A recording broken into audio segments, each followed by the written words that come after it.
Welcome to the Trelleborg Next Level Roundtable, where we discuss some of the aspects of the Trelleborg Offshore Next Level Report.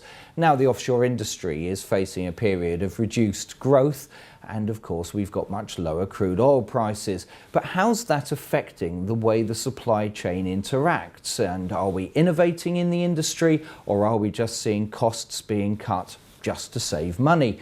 Now, one of the interesting responses within the report was that 78% of companies that responded said that they'd seen specifications change purely to cut costs. But is this going to therefore lead to an increase in risk? Well, to discuss all this, we've put together a panel of industry experts. And so before we move on any further, let's meet those four people. My name is Phil Cooper. I'm an independent consultant in subsea and pipelines. I've about 30 years experience, mechanical engineer by training, and until quite recently I was responsible for the technical capabilities and innovation portfolio of a large global engineering services company, which has given me some insights into the difficulties and challenges in bringing forward innovations into our industry. I'm Davis and I'm from 3M Company. I'm the Global Business Director for Oil and Gas for 3M. 3M's been supporting the industry for over 60 years, a lot longer than I have lived, and I'm very excited to be a part of this discussion.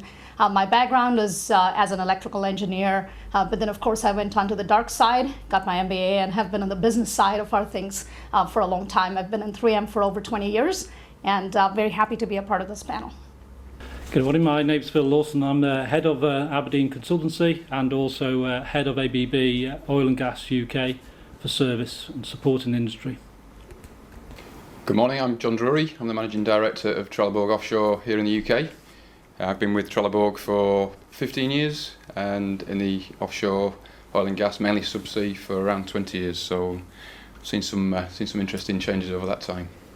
Now, John, we'll start with you because it's your company's report. One of the things that leapt out at me was the fact that only 3% of respondents say that they look for interesting variations on the brief as one of the key things that they expect to see from a supplier.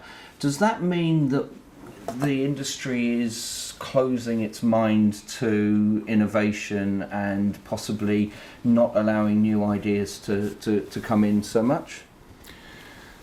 I think my understanding of the feedback from the report and certainly observations with our customer base, we see a very regimented set of specifications for the products we deliver to the market.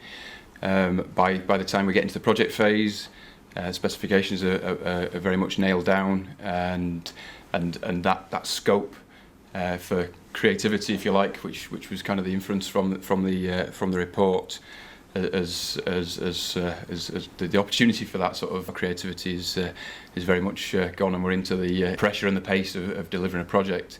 So also in the report it talks about more priority being placed on track record, almost surety of supply, I guess assurance, risk aversion almost in the project, to make sure the project is delivered on time and to the quality that's needed. There's almost no time in the project for thinking outside the box and bringing something new as the project's ongoing.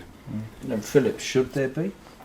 I think this is the opportunity, while the oil price is low, is actually to be creative. I think this is always challenging when the customer puts the specification together and then starts to tell you what I call is a value add. I think originally when people put the scope together, they did it for a reason. There was a challenge ahead, and to remove it without some sort of prioritisation can be big risk to the project, but also life cycle. That's my concern, is that it may not give the longevity that they were expecting by removing some of these elements early on. Dave, obviously 3M is all about innovation and coming up with new ideas. Is it a frustration within this industry that sometimes you're being told what you must deliver rather than actually the possibility of coming up with an idea of what you could deliver? I think it's very exciting for me to see it mentioned in the report, the race to be second, and we've seen that over and over again in the industry. What we are seeing now in this time, though, is a little bit different. We are seeing that appetite for innovation. stated in a different way. It's stated as, what is there for me to reduce costs?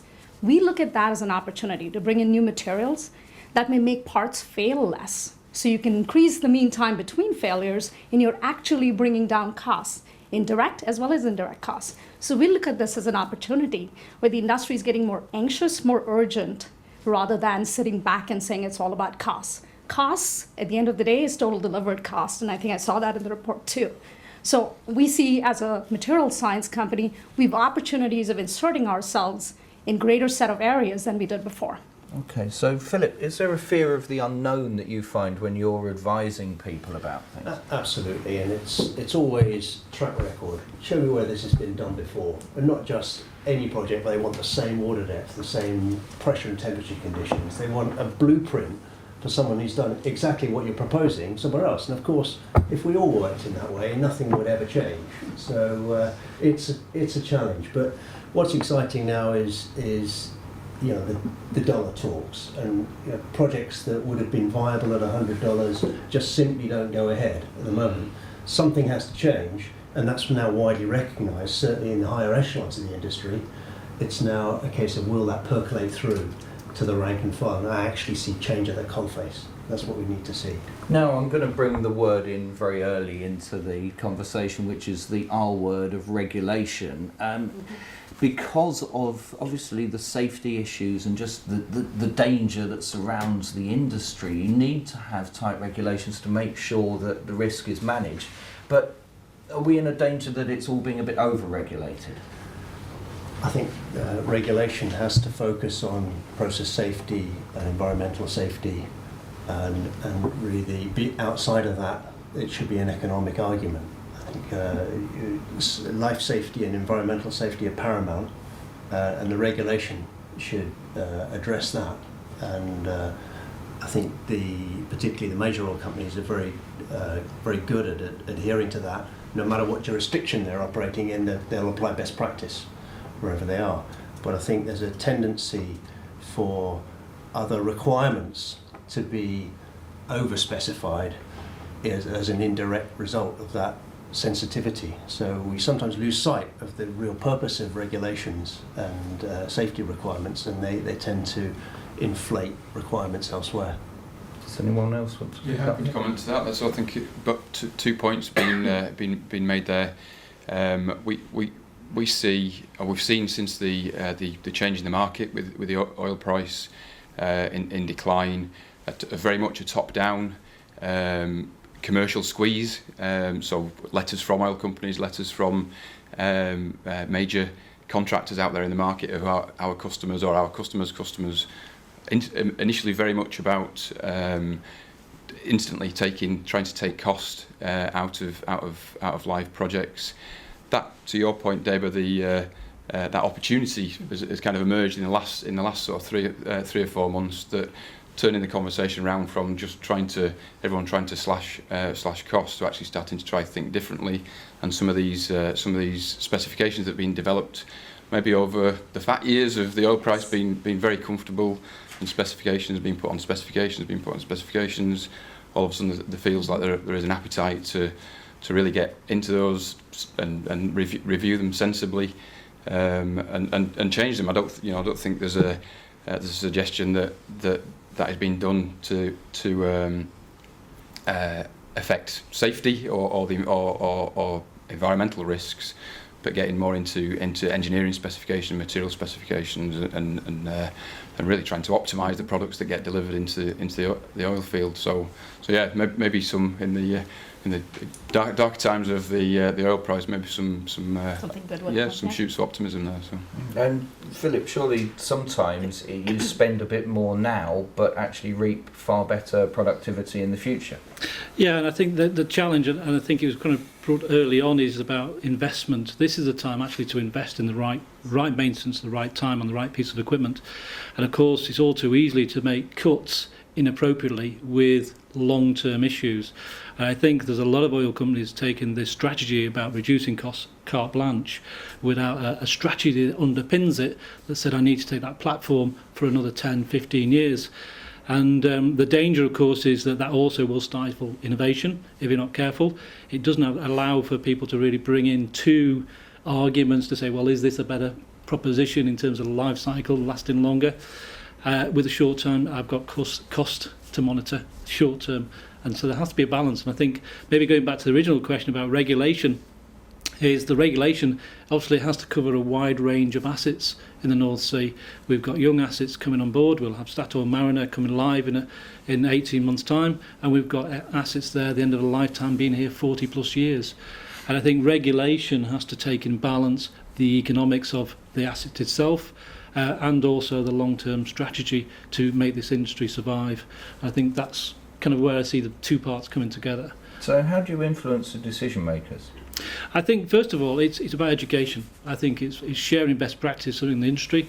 We've all kind of read a number of reports out recently, most recently, I guess, the Wood Report, that talks about collaboration. I'm a firm believer and came from an industry where we had to share best practice to survive. I came from a motor industry where it was crashing, and now we look, it's probably one of the strongest in the world. And the way we did that was through collaboration. It's sharing best practice.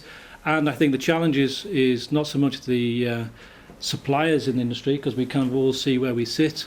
I think it's the operators who are resistant to change. I think they're setting the mindsets in terms of their price and what they bring to the table.